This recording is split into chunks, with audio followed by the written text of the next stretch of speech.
Now, Harry looked a bit tearful as he said that he and Meghan's life has been made an absolute misery, calling the experience a repeat of a past recurring traumatic experience. And to have them claim, I don't have any right to any privacy, is disgusting. So do you have sympathy for him? Do you, Nads? Yeah. I think it's an appalling thing to say to somebody you have no right to any privacy. Despite anything. Yeah? Despite anything. Everyone has a right to privacy. Now, you know, since time began, famous people have, you know, done newspaper articles, Instagram posts. That's part of certain businesses, right? Mm-hmm. And I still don't think that means that you can come to somebody's house, go through somebody's bins. The accusations are there, but the publisher of the Daily Mail and Mail on Sunday, you know, refutes all those claims. I'm not saying it about him. I'm just saying generally. I mean, you know, years ago I was in EastEnders and there was you know. Well, anyway, I think. But what you're just describing is illegal. Is it? So there is a channel against that. Yeah. So if there's illegal things going on, then that's not right, and nobody should, just because you're in the public eye, should that be allowed? No, you know? Anything illegal isn't allowed. But no, but also I still think illegal as well. There is a line that is crossed. There is common decency, and to pick apart somebody in every single thing they do and every single thing that they say, and be relentless. Now, I also, you know the argument. Oh my God, he's had the most amazing life. He's been born into this money, and I can have sympathy for all kinds of situations that people are born into. You know, obviously, who's sympathy if somebody's born into poverty and doesn't have enough? Yeah. But somebody, just because they're born into wealth, doesn't mean everything in life is great. So, you know, I see a real parallel with Brooklyn. You know, people say, oh, but they've never had to work a day in their life. Well, my work is like a lovely thing for me, and we know that it's so important in life to have purpose. You know, to have purpose, and to not have a purpose. You know, he loved his job in the army. He wasn't allowed to do that.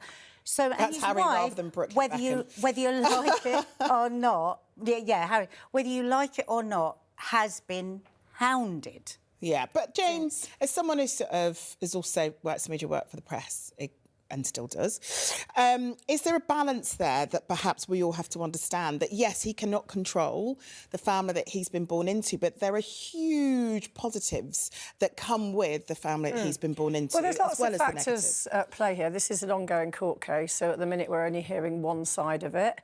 Later on, it's going to go on for weeks. You're going to hear other sides to the story. So I'm always reticent to discuss any court case when it's ongoing because you've not got all the information yet.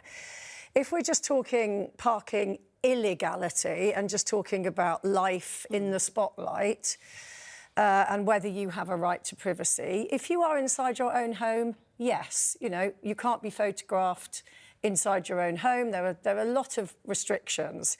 But there are a lot of people in public life who want to turn on the publicity tap when it suits them and turn it off when it doesn't. And I'm afraid life isn't like that. And as you say, you know, the upsides of being famous, you know, get tables in the best restaurants, you fly on private jets, you probably never have any money worries, you don't need to be juggling 5 jobs to pay the bills.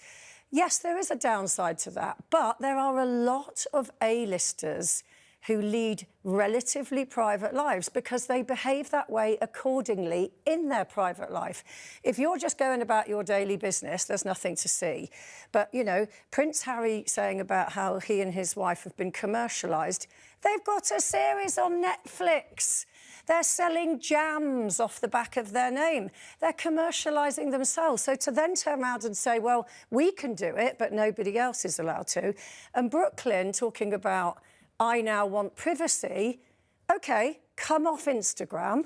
Stop earning money from your 16 million followers. Did he say privacy? He wanted autonomy over his life. If you read the statement, the last line is, we now just want peace and privacy. They put everything they do online.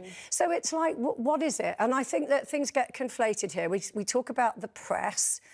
And, like, you know, yes, the press can overstep the mark. I'm not pretending they can't. But back in my day, we did have boundaries. You know, Princess Diana had lunch with the editors, said, I do not want my boys bothered while they're at school. That totally happened.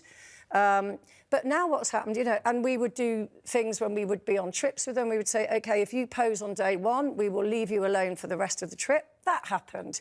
Now you've got citizen journalists, you've got social media people, you've got armchair detectives, you've got photographers on mopeds.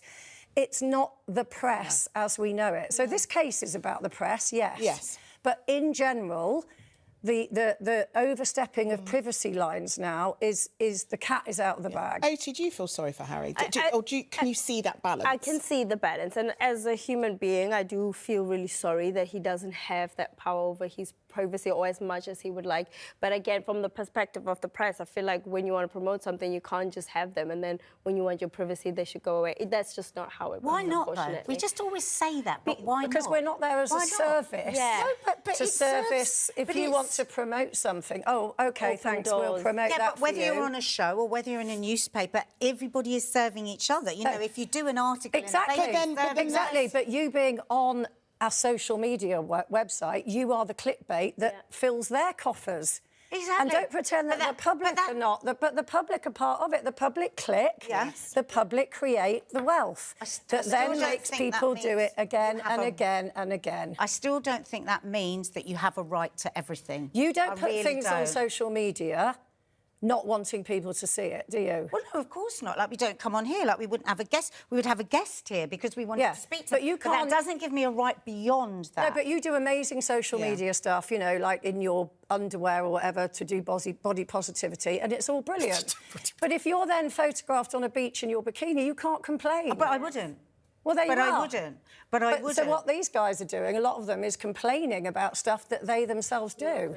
Yeah. I feel like we could talk about this all I think there is legality, but I think that there is also a decency, and everyone must know what that line is. But I do agree with Jane in terms of the lines are really blurred. Yeah. Very. You know, when we all started in media, there was no such thing as social media, and so the lines are even more blurred now, I would argue, than they used to be, and everyone is still trying to find their feet in that way. I don't see social media as the press.